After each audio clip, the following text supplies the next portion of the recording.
to Daddy is the latest film from Ant Timpson, who you might know from stuff like Turbo Kid and Deathgasm. So you essentially expect some crazy gore and a bit of a over the top type of story.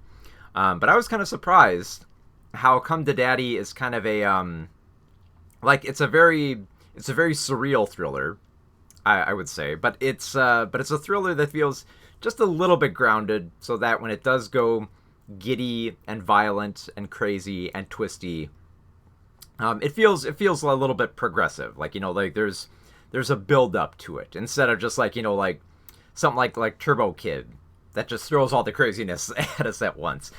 Come to Daddy is a great kind of I don't want to say quite like a slow build because the film's pretty fast. It's about like 93 minutes, but it proceeds pretty pretty quickly here and with like a lot of great standout sequences. So the story is Elijah Wood plays Norville, who has grown up in Beverly Hills his whole life, and he's kind of accomplished a lot, but he hasn't really seen his dad in so many years. So he decides to finally see his father after so many years of not having seen him. Like he hasn't seen him since he was a little boy, so he barely even knows what he looks like now. So he goes to visit him at his cabin right by the beach, fairly secluded spot. So he thinks, oh, this is pretty cool. Like, I guess my dad's doing pretty well. So he comes there and he visits Dad, and initially Dad's all happy to see Norval. He's hey, how's it going, son? But then he starts to realize Dad doesn't really think too highly of him. Dad keeps insulting him. He doesn't really think much of Norval's music career. He basically looks down on his son at every single turn and tries to insult him. And it basically builds and builds and builds to a point where things start turning violent. And then things kind of take like a weird and tragic turn. But then Norval quickly discovers that there's other crazy stuff going on at this cabin. Like there's a secret entrance that he discovers. And there's someone being held captive. And there's someone more violent residing within the house. And I'm trying not to reveal too much here because the more that this story reveals, the more twisty it becomes, the more violent it becomes, and the more kind of and I guess like that's kind of what I like about the way Ant Timpson directs, is that he kind of allows the absurdity and like the build of tension and violence to be a little bit of like the tongue-in-cheek humor here. Like there's a great moment where Norville basically finds a hostage, and the hostage says, I can't stand these guys. They're horrible. They gave me a choice to either eat my ear or drink their semen. And he said, so I went with my ear. And of course, Norville's reaction is not, oh, that's awful. His reaction is, well, ear is mostly cartilage. Doesn't really have a lot of, vitamins in it. You probably would get a little bit more from the semen. And he's basically like, who are you to tell me what to so there's some absurdity in there. Some absurdity and just like the dialogue, but also in the violence too. Like Norville quickly realizes that he's in danger and that he's going to have to kill some people and find some of the most strange and vicious ways to do it. Like one scene in particular, I will just say this. There's one scene that involves toilet paper, a poker, and genitals. That's all I will say, because it's funny. Like I can't really I don't really want to reveal too much of this twisty plot, and at the same time I don't want to reveal a lot of the over the top violent scenes here, because they come as such like shocking surprises here.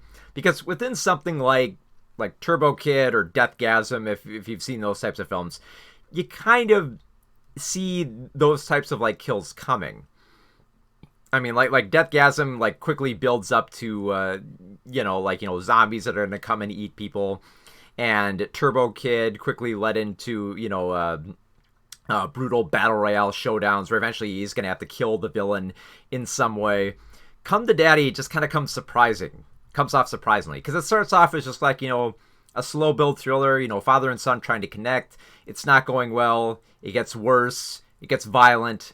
and then it gets crazy and twisty, and then even more violent and over the top. The dialogue too is like I mentioned that brief bit of dialogue, but pretty much the entire dialogue throughout always has either, like tension going on between like the chemistry or just oddness. Like at one point when Norval is talking to a sheriff, the sheriff talks about how, I can tell what killers are like because they basically have beady eyes. And so it's like, I might be breaking the fourth wall a little bit here, but there's just like little odd bits of dialogue in there like that. There's also a lot of like interesting themes about how, trying to come to terms with your past and trying to uncover the past, as Norval slowly learns a lot more about his father and his mother and the dealings that he was involved with. There's an interesting angle there. There's also an interesting angle with addiction as well. Like they establish that Norval is a recovering alcoholic, so he has a little bit of a temptation there, which of course his father doesn't really help him out with either. That really doesn't help him. And of course things go from bad to worse.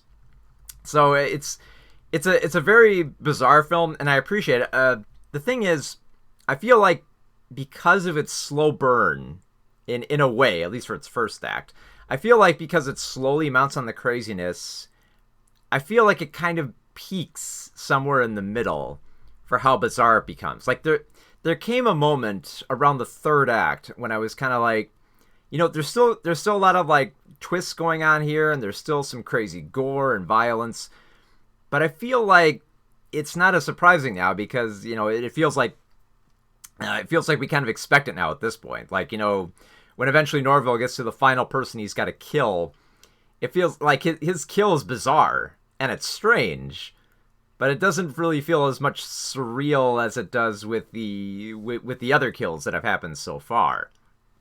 So I feel like it kind of peaks a little bit towards the end there, and it just kind of like, slowly brings things, to a close. But for most of the film, I gotta admit, I was very much enjoying it. I love Elijah Wood's performance. That kind of wavers between being the meek hero and being the, like the vicious killer that he needs to be in this type of story, which is a lot of fun because Elijah Wood is no stranger to horror. He loves dabbling in this type of stuff. So I think it's a great role for him. I love the cast here. They have this great tongue-in-cheek and eccentric nature to them. Like I said, the violence is very brutal and bloody and over the top. Just what I expect from Ann Timpson. I don't know. I feel like I kind of expect just a little bit more from Timpson. It's certainly not a bad film. I loved it. I enjoyed it. But in terms of like Turbo Kid and Deathgasm, there weren't really a lot of huge surprises in it. It just kind of feels like a decent like a fairly decent thriller that's given that very wonderful touch that Timpson does so well of just violence and surrealism that he just touches on so well. So yeah, I really enjoyed this film. So Come to Daddy, 3.5 out of 5 stars.